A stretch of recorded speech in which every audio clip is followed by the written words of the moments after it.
नमस्कार, स्वागत है आपका नेशनल खबर पर। अभी हम एक सरसरी निगाह डालने जा रहे हैं वेस्ट बंगाल के इलेक्शन पर। और वेस्ट बंगाल में ममता बनर्जी की जो समस्याएं हैं, उस समस्या में बीजेपी का कितना हाथ है और कितना हाथ है असदुद्दीन ओवैसी का। जैसा कि आप जानते हैं कि बीजेपी जो है वो लगातार अपने वोट की संख्या बढ़ाए चले जा रही है वेस्ट बंगाल में। और ये वेस्ट बंगाल में जो उनके वोट बढ़ रहे हैं, तो जो वोट कट रहे हैं वो वामपंथी पार्टियों के कट रहे हैं, लेफ्ट के कट रहे हैं और कांग्रेस के। इस समय तक ममता बनर्जी के वोट बैंक पर बीजेपी कोई असर नहीं डाल पाई है, लेकिन आने वाले दिनों में ये माना जा रहा है कि ममता बनर्जी के वोट बैंक पर बहुत भारी असर पड़ेगा। और यही एक कारण है कि ममता बनर्जी के इतने सारे जो साथी हैं वो पार्टी छोड़ करके भाजपा में जा रहे हैं। लेकिन ये वोट काटेगा कौन? ये वोट कौन छीनेगा ममता बनर्जी से? ममता बनर्जी से वोट छीनने वाले फुरफुरा शरीफ के अब्बासी साहब और असदुद्दीन ओवैसी होंगे। ये दोनों व्यक्ति जो हैं मिल करके एक ऐसा माहौल बना दे रहे हैं कि जो एक सबसे बड़ा ज़ख़ीरा था वोट का ममता बनर्जी के लिए, वो अब उसके हाथ से फिसलता हुआ लग रहा है।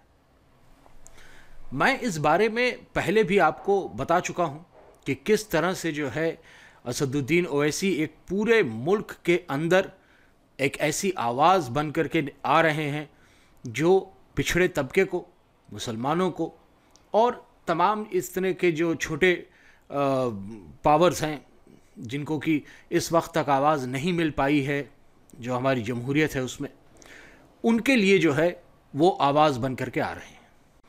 लेकिन एक बात तो सच है कि ये जो पलायन हो रहा है ये भाजपा के डर से नहीं हो रहा है। ये साफ दिखाई दे रहा है कि ममता बनर्जी का जो बेस है वो फिसल करके जा रहा है असदुद्दीन ओवैसी के हाथ में।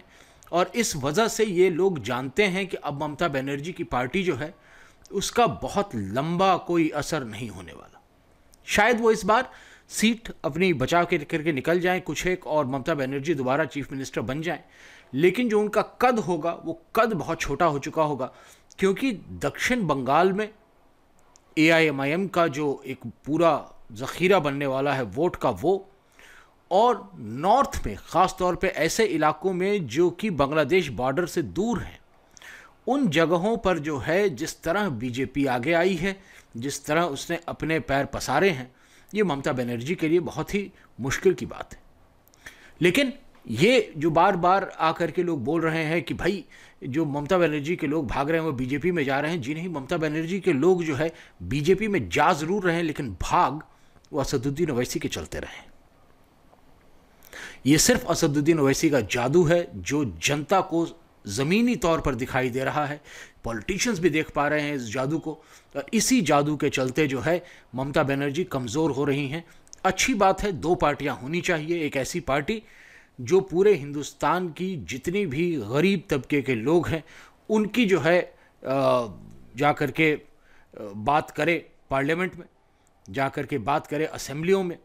और एक ऐसी पार्टी जो कि नेशनल पार्टी है इस समय बीजेपी, उसको तो आप तुरंत ख़त्म नहीं कर सकते हैं, लेकिन अब कांग्रेस और रीजनल पार्टीज से आगे बढ़ करके एक एक्स्ट्रा पावर आना चाहिए एक लार्जर नेशनल पार्टी के हाथ में, एक लार्जर नेशनल कोएलिशन के हाथ में। और वो कोएलिशन बनाने की एक्चुअली अगर आप देखें तो जो कुवत है वो सिर्फ और सिर्फ असदुद्दीन ओवैसी के पास है। लेकिन पावर हाथ से जाता दिखना किसी को अच्छा नहीं लगता, इसलिए ये मानना कि असदुद्दीन ओवैसी का कभी भी स्वागत करेगी कांग्रेस पार्टी या समाजवादी पार्टी या TMC या AIADMK, ये मुमकिन नहीं है। इन्हें अपना रास्ता खुद बनाना है। एक जलजले की तरह जो है पूरे आ करके जो वहाँ की ज़मीनी हकीकत है उसको बदल देना है। और ये काम होगा नहीं होगा मालूम नहीं, बहुत मुश्किल रास्ता है, लेकिन अगर कोशिश न की जाए तो फिर जो है इतिहास किसी को माफ़ नहीं करेगा। मैं लाता रहूँगा इस तरह की तनकीदें आपके लिए। जुड़े रहें चैनल के साथ, सब्सक्राइब करना कतई ना भूलें। और अगर आपको वीडियो पसंद आते हैं तो आप उसको जो है शेयर भी कर डालें अपने दोस्तों के साथ।